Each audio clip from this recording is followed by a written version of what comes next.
Yes, so over the last 3 years, for every week in the last 3 years, I've been reviewing resumes for maybe about 2 to 3 resumes a week, and I can see how when you have a resume that's a rough draft, and then when it gets converted to a final draft, how that sort of leads to different opportunities. So a resume I want to emphasize today is super important. In fact, this was the very first workshop I gave in my first month at Hopkins. At that point, there was about 140 people on board, and was tailored for the STEM folks. And so now I thought it was extremely important that we do one for the humanities and social sciences, although the same principles apply no matter what field you're in.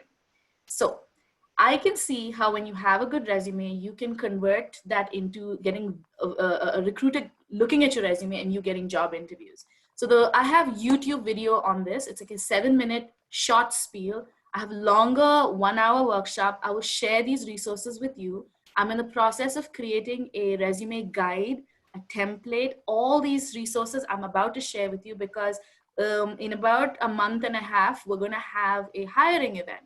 And in that hiring event, many of you have signed up. And it's a very specific event where it's a PhD only event, right? And I'm getting companies specifically to match our interests, our student interests. And I want to make sure that when the students meet the companies, that everyone is super prepared. So for that purpose, you'll have all uploaded your resume. And I thought it's very important to dedicate the entire month of September to resumes and interviews, which is what I'm going to do. So this particular topic today, we're going to do an overview. I want to give you an idea and a sort of like a hint as to how to craft. If you're going to rework your resume, I want you to be able to incorporate some of these tips that I'm going to share with you today. So if you've attended any of my other sessions, I usually have very interactive PowerPoints, polls, and things like that. If you've attended my career panels, it's meant to be dynamic and interactive or whatnot. But today I'm getting straight down to business. Let's just get into the resume world. Let's just understand how important it is and what are the different elements of a resume. So I want to leave plenty of time for FAQs at the end. So what is a resume? A resume is a concise, clear, and consistent document. And I want you to understand the 3 C's because it's very different from your typical CV. It is a snapshot. And I say snapshot because we're going to look at what a CV is versus a resume of your education, experiences, skills, or core competencies. What it is just one tool that catches the eye of an employer. And I say this because a resume sometimes is not the only way to get a job. It's a resume plus networking plus referrals that can get you a job quicker and in a more effective way. So it's one tool, but it is an important tool because it's that first tool that's going to lead to that initial interview. What it's not is it's not meant to be your entire life story, and it's not meant to be a thesis, and it's not meant to be a cover letter. It's very different from those elements. It's also not a statement or a list or a numbered list of all the things you've accomplished. What it should essentially capture is who you are, what your key accomplishments are, and what value you bring to the job. So let's look at some of the big differences between a CV and a resume. And I've categorized it based on topics. So we're going to go by intended audience. So who is the CV for? Generally, if you're applying to academic positions, you're going to submit a CV. If you apply for non-academic positions, and that could be industry, consulting, nonprofit, then you'll use a resume. Federal documents are a different beast altogether. I will also send you an example of one of our Near Eastern Study alumni who's in government now, and she has provided us with her federal resume, and I'll send that to you as an example as well, but it's completely different. We're not covering that today. In terms of length, with the CV, there is actually no limit to length. With the resume, you want to keep it to 1 to 2 pages. If you are a consulting candidate, your resume, usually they'll ask for a 1-page resume, and this is like BCG, McKinsey. That's because all the MBAs that they're also interviewing do a 1-pager. For a PhD, it's very difficult to put things into 1 page, especially if you've done a lot of stuff over the last 5 years or 6 years. So a 1-page CV for a PhD is a magical unicorn. So then objective. With the CV, your intention with the CV is to showcase in-depth knowledge and expertise in a particular field. You can list everything you've done under the sun, like book chapters, dissertation, teaching, courses, how, what courses you taught. But with a resume, you are going to be very specific. You're going to showcase how you are the best fit for a particular job. And the intention of a resume, like if there was one goal, it's to get an interview. In terms of content, your CV, again, it lists everything. But in a resume, it's a very hard thing to do, but you have to let go of a lot of things that you want to hang on to. And it focuses on parts of your experience that are most important for the job. So you'll do have to let go of, if you have 30 publications, you might have to highlight 1 or 2 or 3 in a selected publication sort of tab. In terms of organization, the resume is focused on showcasing the impact of your achievements, and we will delve into this a little more in a second. When it comes to strategy, resumes require a more strategic approach, and the strategy is to always tailor it to the position. That means every single job that you're applying for, your resume sort of changes to that particular job, and that is the key, and I'll go into it more as we talk, but it's so important. And I'll tell you my sad story from when I was applying and never tailored my resume to different positions. So that's the essential difference between a CV and a resume. So I borrowed my friend Travis. He's a PhD in philosophy. He works at the Berman Institute of Ethics, and he has a CV. And this is what a CV looks like.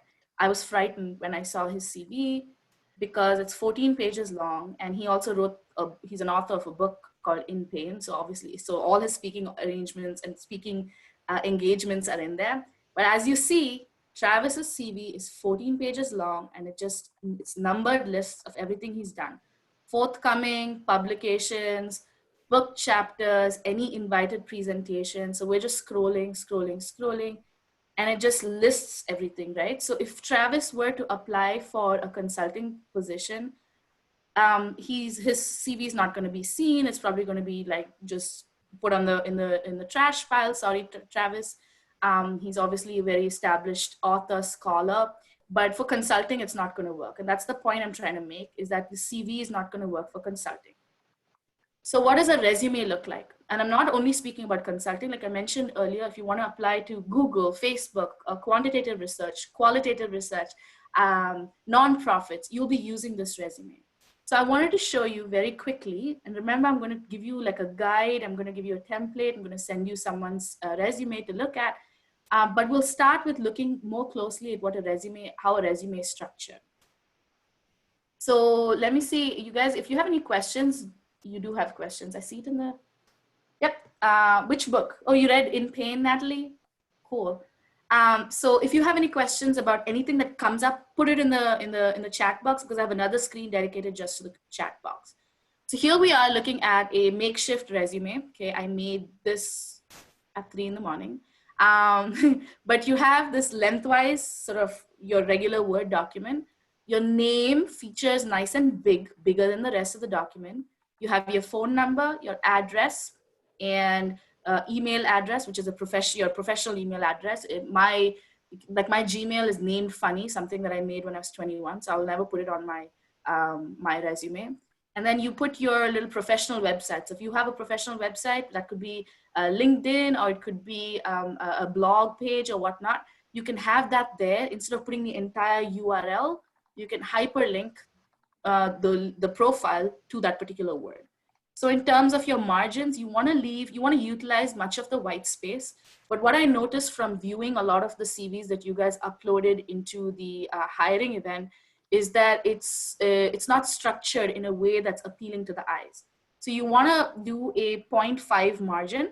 If you want to fit everything into 2 pages or 1 page, then narrow margins on Word is great. But you want to start off with something called a professional summary. So a recruiter or a person viewing your resume, whoever that is, a hiring manager or even like the CEO of the company, the first thing that their eyes are going to go towards is this first section. Only if this first section encapsulates what they want to see in that particular job will they feel intrigued to move on further. So what this professional summary is, very briefly, it's a 100-word max paragraph about the essence of who you are as it pertains to that job. Or it could be 3 or 4 bullet points. For example, if communication skills is very important to the job at hand, then in your professional summary, you would have mentioned excellent communication skills as evidenced by 15 plus public speaking engagements as a teaching fellow. This is just an example. Or active empathetic listener with experience managing client relationship and customer service. And this line is from a real life comparative literature PhD whose client relationship and customer service came from the fact that he was a manager at a restaurant. So we'll get into what translational skills are, but because he's worked with students or he's worked with clients in the past, this has been translated into experience managing client relationship and customer service, which is a true fact.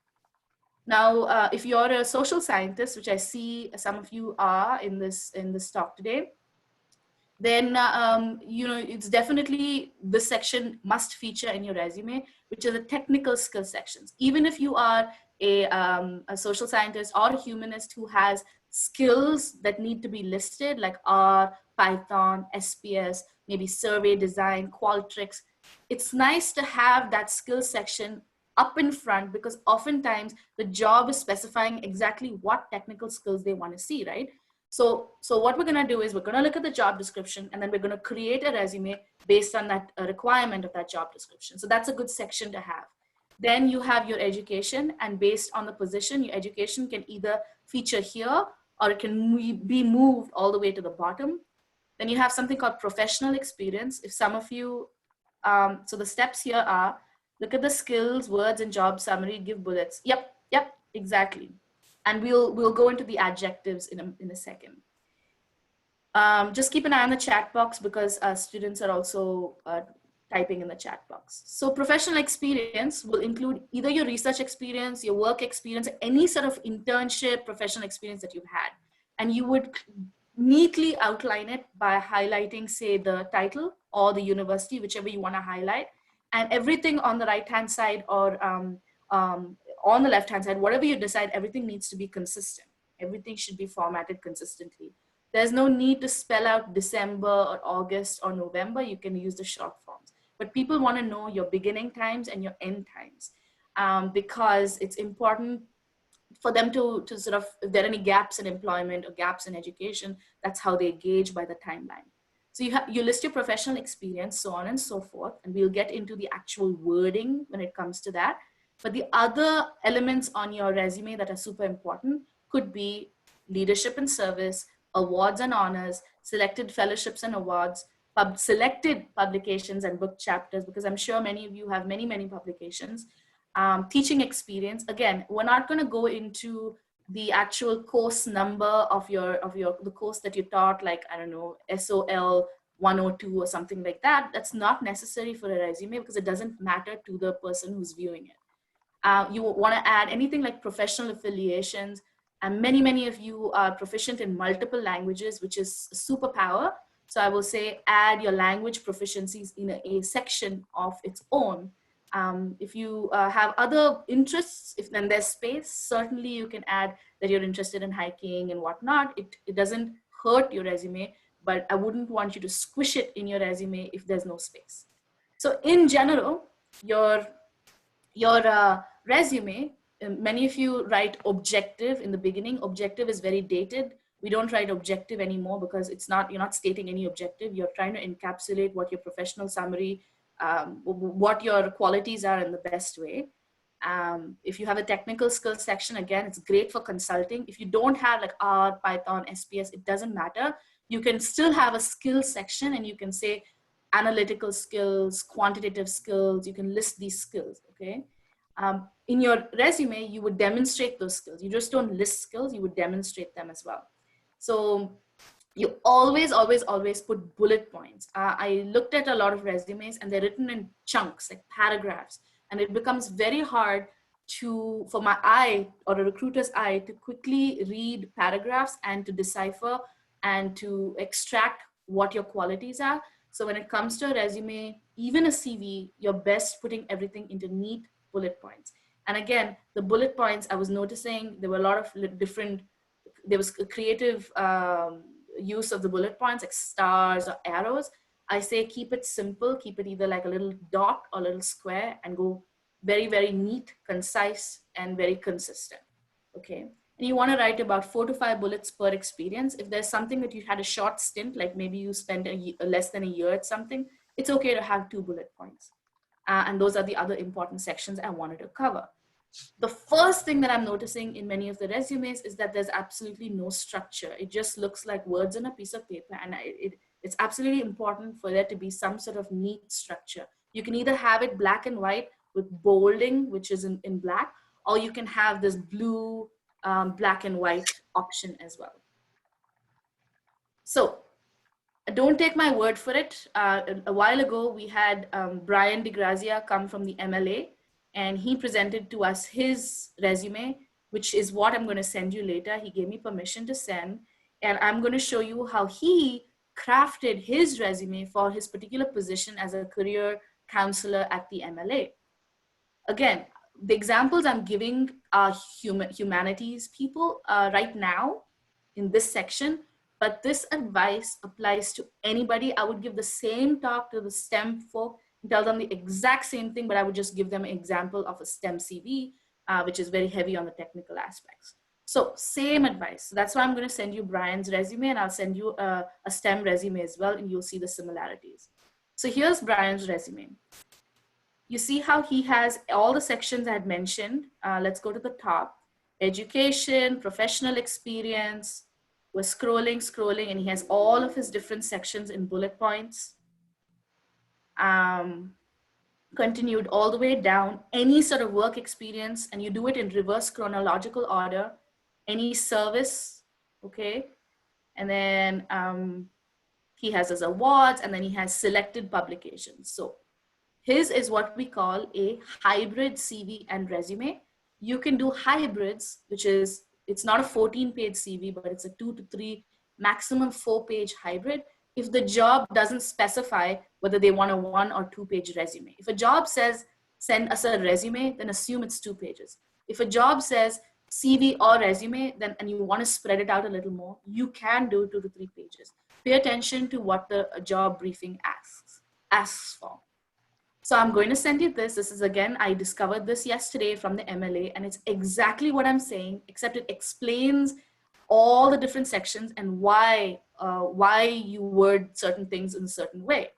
And this is the essence of my entire talk today. So this will be a helpful, helpful addition to what I'm saying, and I'll send it to you after this. So where do we start? So before you start restructuring or thinking about crafting your resume for your future, there are some things I want you to know that you may not be aware of. Because you guys are using the chat box freely, I want to ask you, how much time do you think it takes for a recruiter or a person who's viewing your resume, like a hiring manager, to take a look at your resume and just be done with it or be intrigued by it? And I want you to put the answer in the chat box. Is it 60 seconds, 6 minutes, or 6 seconds?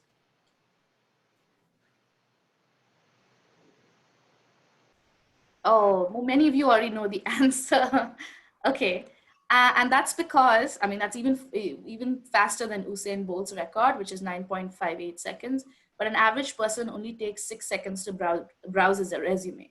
And knowing this knowledge gives us power. It's important to know this because this will help us craft the first 3 paragraphs of our resume, very, very important to sort of capture the attention. So we want to do it. We want to capture the attention of our audience, and we want to do it quickly. The second thing I want you to know is there's something called the applicant tracking system. If you're someone who is applying solely through a website, like you're going to the Brookings Institute, which is a think tank in DC, and they have a job opening and you can apply through their website.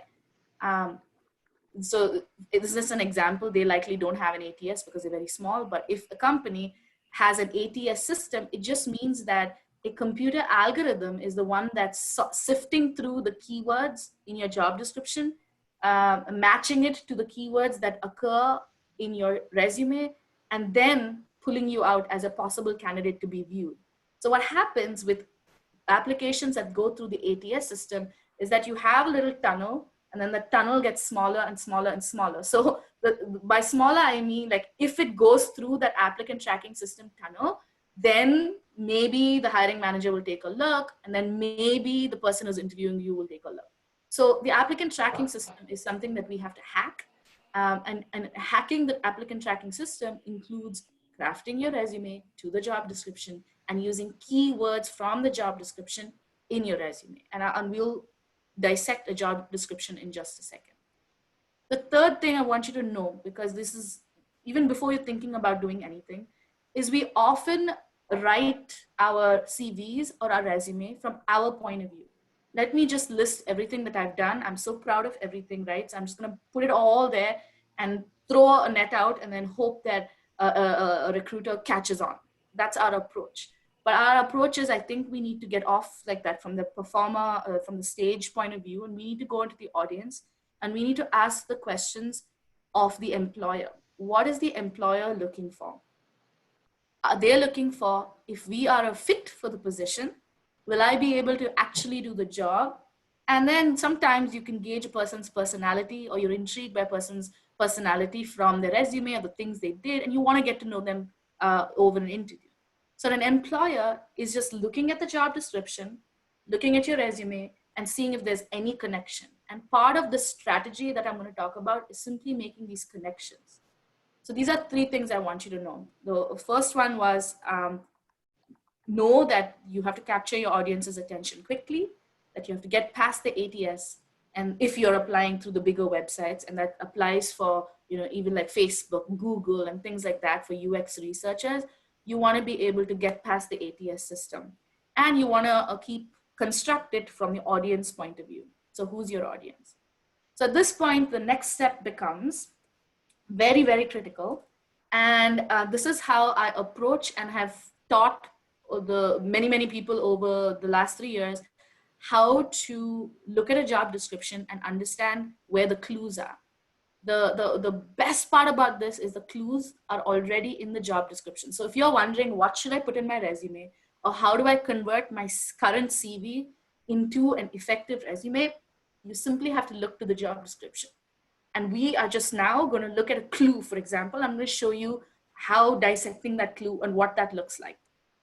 So let's analyze together. We have and I'm going to blow this up. We have a position called Program Director at New Jersey Council for the Humanities. Again, this applies to any job, and the next job that we'll dissect is the UX research position. So I kept my audience in mind today. So here we are, Program Director for the New Jersey Council for the Humanities. And this is the job description, and I'm going to break it down for you. So the New Jersey Council for the Humanities is looking for a director of programs. And that's the first thing. That's why I was attracted to the job. Now look at the clues.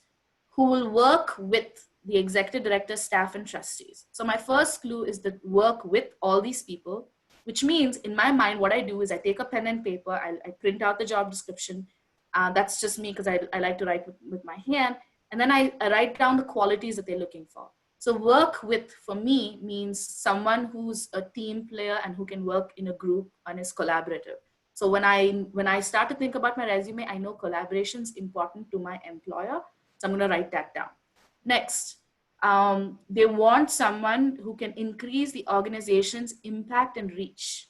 So the clue here is this is their value. This is who they're looking for. They want someone who can increase the impact and reach. So maybe you have done some outreach as a grad student, something as what you may think as inconsequential or small as increasing engagement to your departmental seminar. Maybe that's what you did. But when you write it in your resume, you're essentially going to talk about your impact and your reach. Okay, and we'll talk about how we're going to do that in just a second. Okay, so I know what their values are. Next, they want someone who can direct programs and does programmatic and strategic work. And I've looked at your resumes, and many of you have this experience creating programs, creating curriculums, especially those in the humanities and in the School of Education. You have programmatic experience. So they give you the word that you need to use in your resume, which is programmatic and strategic. So we'll find ways to infuse these words into our resume. Next, specific duties, developing and strengthening partnerships. Okay, partnerships. Again, the collaboration is coming out very strongly. Next, again, the word partnerships, including public appearances, meetings, conferences, and events. Now, do grad students go to meetings, conferences, and events? Yes. Do grad students work in partnership with each other through student orgs? Yes. We do have a lot of this. We just have to dig deep as to what experience we're trying to, we're not trying to, we think is inconsequential to our research or to our teaching and things like that. So every experience counts is what I'm trying to say. Next, assessing, revising, and creating programs. Again, you guys create some curriculums, programs already. Identifying program and grant evaluation metrics. So whenever the word metrics features in any job description, know that they want someone who's outcome driven, which means in your resume, you need to talk about numbers like taught 9 students, gave 5 lectures, wrote 3 book chapters. Outcome driven. We want something that's results driven. Okay, overseeing the execution of the programs and managing program staff. Overseeing and managing is leadership positions. So you may have never managed program staff in your life, and that's okay. Neither did I when I was transitioning from an immunologist position into associate director of postdoctoral affairs. But I did have experience managing junior people in my lab. I had experience managing multiple priorities, multiple projects. The point is that you do have leadership experience in some way. If you don't and you're early in your career, you can always build that. But the point is you don't have to have the exact quality that they're asking for. You need to have the translational skills that make them understand that you can do the job from the skills that you already have. Okay. So remember, like these sort of hints and clues are coming in the job description itself. Next, they go on to say that they explain who the ideal candidate for the position is. The ideal candidate will have an understanding of the value of the humanities. So if I want to expand my understanding of how important the humanities are and how it impacts public good, then I can demonstrate this fact also in my cover letter. I can expand upon my understanding of the humanities. Then, again, partnership comes up. Then they say 5 or more years of experience in teaching, grant writing. Many of you have that experience. Excellent written and oral communication skills. All of you have this experience. So every job will have this sentence in it, which is excellent written and oral communication skills. You just have to find a way to demonstrate that your own experience. Ability to create positive long-term relationships. You may already have that. Ability to work independently and manage multiple projects. So note these words: independently, multiple projects. These are words that we can infuse into our resume, and I'll show you how. But here, this is what I meant by there are already clues in your job description. So you would extract these words, phrases, and you would find a way to infuse it into your own resume so you come across as a stronger fit to the recruiter. Okay, so from that job description, we can ask ourselves these questions. What are the skills, what skills are the employers looking for? So collaboration, teamwork, communication. What does the employer value? They value someone who knows stuff about humanities, who knows something about developing programs. How can I translate my existing skills to demonstrate a match? The only skills I had on my resume when I transitioned or pivoted from immunology to a completely different field was I had a ton of research experience, right? But I also had some student organization experience, president of this, president of that, moderated this, moderated that. So what I did was I zoomed out of my research skills, I highlighted that less, and I zoomed into my student org skills and highlighted that more. So depending on the job, again, what you highlight will make a difference. So you want to see how you can accentuate your or highlight your current experiences as they pertain to the job. And you want to mirror the language in the ad. I'm not saying you cut, copy, paste the phrases. I'm saying you mirror the kind of languages. For example, suppose you have collaborated across various departments. I don't know, you're in PBS and you coordinate with cognitive science. Now, instead of saying collaborated with interdepartmental folks, if the job ad says stakeholders, that's the word that they're using. So you would say internal, external stakeholders. So that's an example of how you can translate what the job's asking for and what you already have. Okay, so example, another one, real quick, we won't go into much detail in this one, is UX research. Again, they tell you who they want. They want someone who can write and edit, who can lead, who can manage and prioritize projects. PhDs are amazing at managing and prioritizing many projects. We do coordinate with different advisors across different departments. Ability to critique, yes, we can do that. Collaborate with stakeholders shows up again. Work with writers across teams. Teamwork is important. Complete high quality work. PhDs are very good at doing high quality work under pressure. So you're automatically, there's value in having that experience. So don't denounce that value. You don't have to hide the fact that you have a PhD on your resume. Some people put the word PhD after they've graduated next to their name. Some people leave it out. It's up to you, and it's up to you to spin the value of having a PhD. They want someone over here who's a self-starter, who can manage multiple projects. We're all self-starters, and we're all able to manage multiple projects. So again, I'm trying to give you a bit of a perspective and say that we have the skills necessary to do a wide variety of jobs. We just have to be able to draw from our experiences and translate that into what an employer is employer values. So I have a tip that if you're looking for jobs and you're getting ready, you're 1 year out or maybe you're 2 years out, just browse job descriptions like these and save it somewhere, like in a Word document. Or if you're active on LinkedIn, just save jobs that jump out at you. If you've subscribed to my customized job alerts email, you see that I put it in different categories. I share with you a particular job, and then I share with you the keywords that feature inside the job. So you understand how your skills can match those particular jobs. And you can see there are a wide variety of jobs that humanists and social scientists can do. So if there are any questions about that part, just again, put it in the chat box, or if you want, you can turn your videos on at any time. We're a small group, so I've done this before with 140 people, and it's hard to sort of engage with everyone, but I can totally engage with you guys. You want to put your video on, you can ask the question. So here we are. What Natalie said earlier, look at the skills, words, and job summary. Put everything in bullets. Really dissect the job description, study the job description, see what matters to the employer. And very, very important, like this is super important. And anyone want to say what this image is saying? Anybody? I feel like I'm talking to the camera, but talking to myself. Tailoring, yay! Yes. You want to always, always, always tailor your resume to the job description. And I love to use images only so that it's all about fit. And these images I want to use because the inception style goes into our mind, that keep in mind that when you're tailoring or when you're writing your resume, it's always going to be tailored. And what that means is every single time you apply for a job, like at 10 a.m., you apply for an associate director job somewhere, you write your resume. At 12 noon, you're applying to something else that's also interesting, consulting job.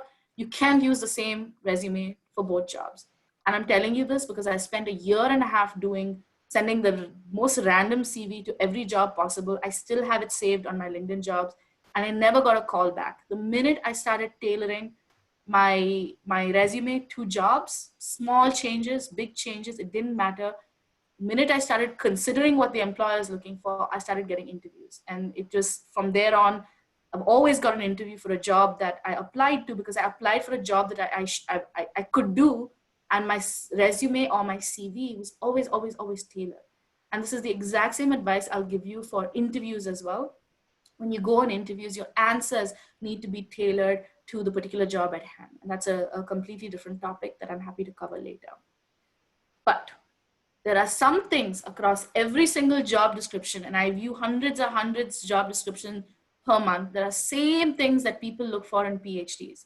And that's teamwork, people skills, collaborative skills, communication skills, something innovative, somebody creative, technical skills oftentimes like R, Python or whatnot, if it's a quantitative researcher job, time management. You saw 2 job descriptions, random ones, all mentioned elements of this, right? So most jobs have this. There's a keyword that you can use to describe all of these jobs. Suppose I want to describe teamwork on my resume. The keyword that I would use would be established collaborations with, or collaborated with. Or if it's communication, there's always a bullet point that I can have that will say excellent communication skills as evidenced by 5 invited presentations at national and international conferences. That's an example. If you want to demonstrate how creative you are, how innovative you are, you would say implemented this teaching methodology to study this. Okay. Or you could say created, design. There's a keyword for every single category. I'm about to send you also, along with all my resources, a list of keywords for each category that you can use in your resume. So my favorite keywords are developed, assisted, mentored, because these are things, no matter what your field is, that you sort of will do. That are the authored. Instead of saying wrote 5 publications or wrote publications, a better word is authored, partnered with, established partnerships with, implemented, right? So I can go on and on and on. Designed, organized, led, managed. These are very, very strong words that oftentimes you'll see feature in a job description. So this is what I mean by keywords. The opposite of keywords are buzzwords. And this is what is off-putting about resumes. So buzzwords are things like, I'm a problem solver. And you leave it at that on your resume. I'm a great problem solver. That says nothing about how you're a problem solver and doesn't give me evidence about how you problem solved. It just is a buzzy, sounds good word. Oftentimes, and I hate this, I will see the word ninja. I don't know, R or Python ninja or something like that. And it just doesn't mean anything. They're empty words that portray nothing. And remember, as Ryan saying and Katie say in the chat box, it's about tailoring and it's about establishing fit. That means we need to be able to construct our sentences in our short resume in a way that establishes fit. So remember these words. I will send you a keyword bank. Most of y'all are excellent writers and communicators, so there'll be even better words than this that you may have in your mind, but definitely use these action words or verbs. So here's the formula, and this formula, anyone who learns this formula can apply this same formula to resumes, CVs, and interviews. And this is what I'm gonna break it down to. It's not complicated. It's just how we structure our sentences in our oral answers and in our written answers. So you start with a verb, a word, an action word. Then you mention what. So what did you work on? So successfully implemented something. How did you do it? By utilizing unique method. What was the outcome? And leading to, I don't know, 30% engagement in coursework, or students engage 30% higher or 50% higher. What I'm trying to say is that when you structure your sentences, you want to start with a nice action verb. You want to describe what the project was, how that project was handled or tackled, or the problem was solved, and what was the outcome or the impact of that problem that you're trying to solve. If you do this formula and apply the same formula to interviews, when someone asks you, tell me about a time that you experienced failure, it's the same technique. For interviews, it's a fancy term called STAR technique.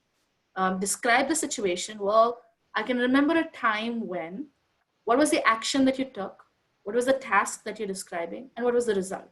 When you do that, and when you portray this in this way, it tells the employer that your prior work or your current work is a good predictor of future success. That's it. That's all there is to it. So this is how, if you approach making your sentences in this way, you've just enhanced your resume to the next level. So let me talk about levels. So let's call this resume bullet point formula. Okay. A level looks something like this. One example is taught undergraduate students, which is the level that I see all the time. It just states that you taught undergraduate students. Take it to the next level. Quantify wherever possible, because you want to be outcomes driven, results driven. Taught 3 Victorian literature lectures to undergraduate students by utilizing flipped classroom pedagogy to enhance student engagement. And you just took this sentence and took it to the next level. And it tells us that, and I'll tell you what it tells us in the next level. Take that one more step. And remember, one of the jobs said they were looking for someone who's a team player or whatnot. So independently taught 3 Victorian literature lectures by utilizing flipped classroom model. So now we added this word, which is one of our featured words. And then we talked about, we quantified what we did. And then we talked about what exactly the problem was, and then how you solved it. You solved it utilizing flipped classroom pedagogy. And what happened, what was the outcome, is that you enhanced student engagement. So we used a keyword, we described, we didn't say I'm an expert at, we described how we're an expert, so it shows expertise. And you always, always, always, anytime you can, you quantify your achievements. If you kind of, if this is kind of interesting to you, let me know in the chat box that, okay, this is a good way to think about this, or you already do it. Let me know in the chat box. Okay, so second point, let's give another example. Suppose we're trying to show our translational skills. What we did was we organized an LGBTQ+ event at our university. Okay, so the next level, and this is an example from Brian DeGrazia's resume. Next level of that is spearheaded programming for NYU's inaugural celebration of LGBTQ Ally Week, including 3 social events, 3 film screenings, and 5 panels with prominent scholars in the community.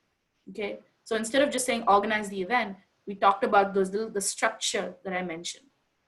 If he were asked in an interview as well, tell me about a time you created sort of a community atmosphere, because the job that he's involved in requires a lot of community outreach. He would give the exact same answer, and he would give it as an outcome-based answer. So this formula works for both resume and an interview, and your LinkedIn page if you're working on your LinkedIn page. Another example, you're in PBS or you're in COG Sci department, and you've coordinated a departmental seminar, or for example, I know some of you in this call are organizing some professional development workshops. So what's the next level? Ideated, organized, and executed a departmental seminar series for students and faculty. Let's take that back up the next notch and say, ideated, organized, and successfully executed an interdepartmental professional development series for over 100 faculty and staff. And so yeah. Whoa. Someone trying to say something? No, okay. We took it from basic and we just elevated it to the next level. The question I want you to ponder through this whole sort of example was, what problem is the employer trying to solve? Again, we want to look at it from their perspective. What problem did I solve, which is similar to what the employer is trying to solve? Like they're trying to solve engagement issues, for example. Let me match the employer's needs by showcasing my own, and I didn't just say experiences, showcasing my own relevant experiences. And that is essentially what people call translatable skills or translational skills. And so I was trying to demystify what this transferable translational skills are. And it's simply, this is what it is. So oftentimes I'll get the notion, so there'll be 1 or 2 students who say, well, I don't want to show off. It's a bit showing off, like when I'm trying to sound bigger than I am. It's not about showing off. It's about showcasing your work. Because again, your past or present current work is a predictor to the employer of future success. Okay. It becomes result and outcome oriented when you start doing this, instead of just listing things, which doesn't tell me how you'd make a good employee. It demonstrates value to the employer, and especially helpful, or this sort of strategy is especially helpful when pivoting to different career fields. For example, like you're going from here to consulting. So what do people who hire consultants look for? They look for analytical skills, problem solving skills, people skills. So how do I portray that on my current resume as it stands? So you can translate any experience, like Brian had experience managing a restaurant, to demonstrate how you can do sort of the bigger jobs, like the ones that he's doing now. So again, let's just, I just want you to, I want to emphasize this point is that you dissect and study the job description, study it. We're good at dissecting it. We're good at researching the organization. I go a little extra. I go to the website and I make notes from the website. And if there's an about statement or a mission statement for the particular organization, I study that mission statement because I will incorporate words from that or phrases from that into my cover letter and resume. Again, not cut, copy, paste, not plagiarize.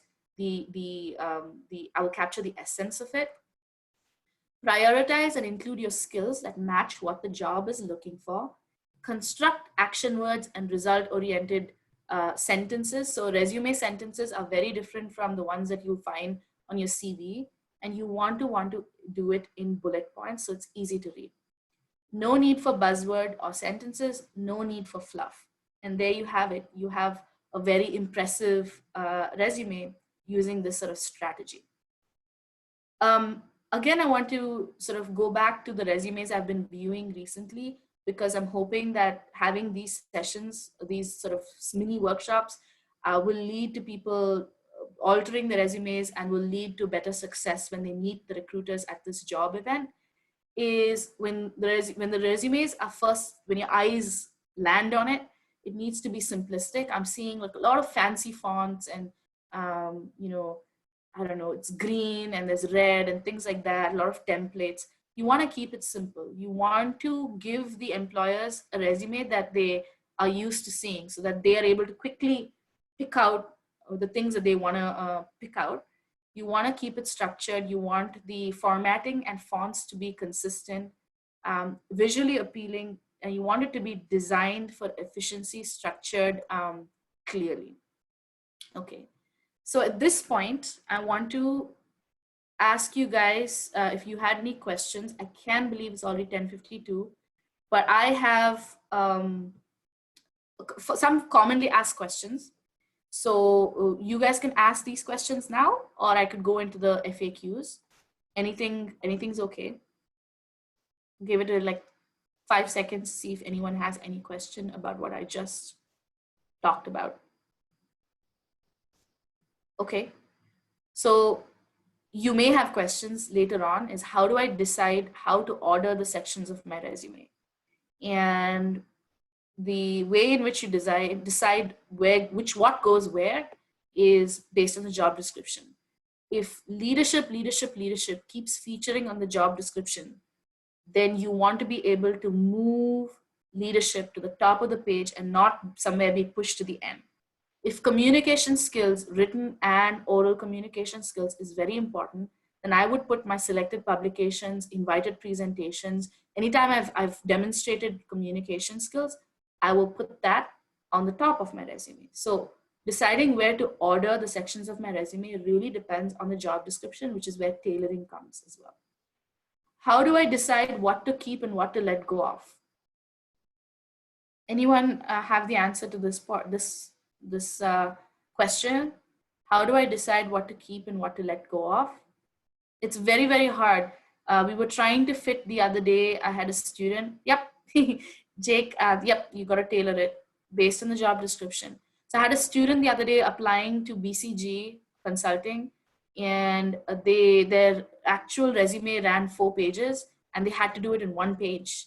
And not only did that student found a company, they were a triathlon athlete, they were a power lifter, they were part of like 900 ventures on campus.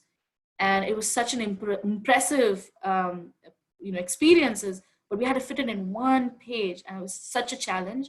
And it's hard to sort of know what to let go of. But again, the clue is you let go of stuff depending on the job description. Should I add references on my resume? I see a lot of people put references at the end of their professors or whatnot. There is no need, absolutely no need to put that on there, because if you make it to the next round anyway, people are going to ask you for your references. It's a waste of space to add references on your resume. Should you put your age, sex, nationality? Nope, you don't need to put any of that. You're not required to put any of that on there either. And then maybe your argument is bullet points don't tell a story like a description would.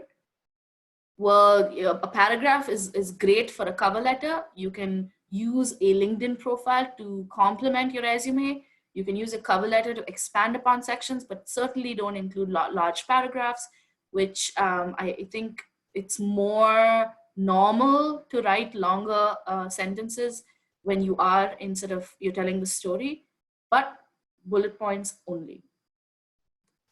And what if I don't have any direct experience that the job asks for? Hopefully I've demonstrated a way in which you don't have to have direct experience. I didn't have direct experience being associate director, nor did I have direct experience working with external and internal stakeholders for Johns Hopkins University, working with campus partners. I did not have that experience. I translated any of my experience I could find to showcase that I could do the job. And then when I went for the resume, I showed an aspirational I blew up like an aspirational vision with like graphs and Venn diagrams and things like that to showcase that, yeah, I might not have these experiences, but this is how I plan to utilize what I do have in order to build what you're looking for. So remember, the interview, your cover letter, complement any experiences you have, work with what you have. You have a lot. Looking at the impressive work that you've all done, and you guys have a lot to offer. So that was my real quick presentation. And what the point of that was, I wanted to showcase the strategy in case you need to go and rework your resume now. For the month of September, I'm dedicating every week multiple sessions for you to drop by and to share your resume. I do individual consultations, but with this hiring coming up, it's going to be very hard to meet with 90 people on an individual basis. So I'm going to do a lot of these repeat workshops. If you have any questions, you want to show me a new resume, come to those drop-in sessions. And for the latter half of September, closer to the event, we'll have mock interviews.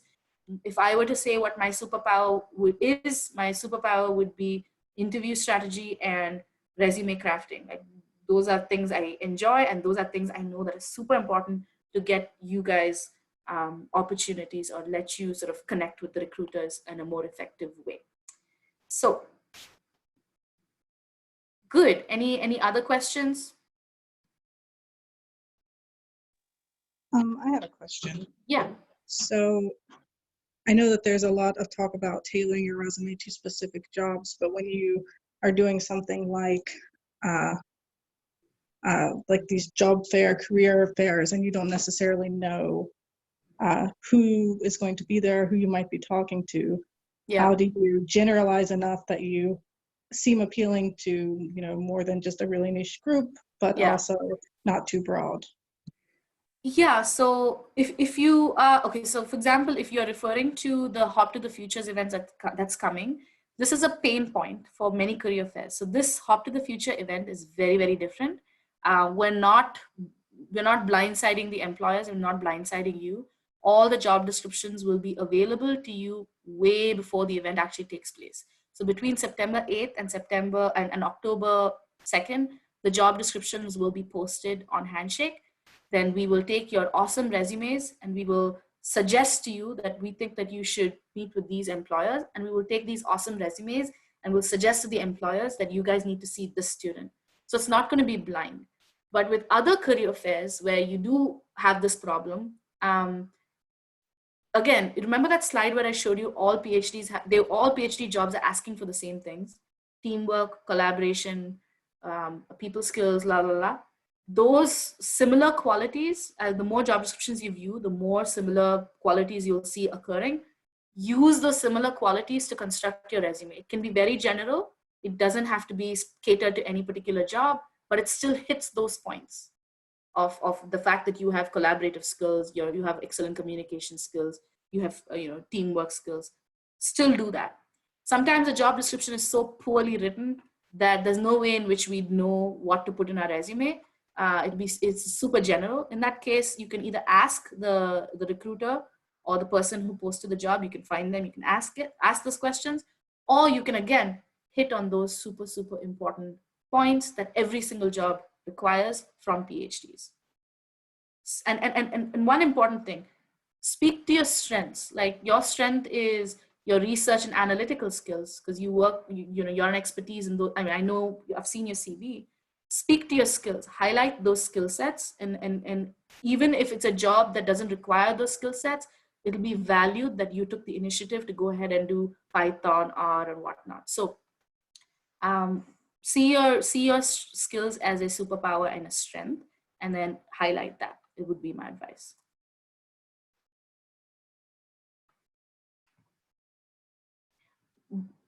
And for those of you still on the call, like, and you're part of this hiring event that's coming up, or you're looking for a job, or you will be in the next 1 or 2 years,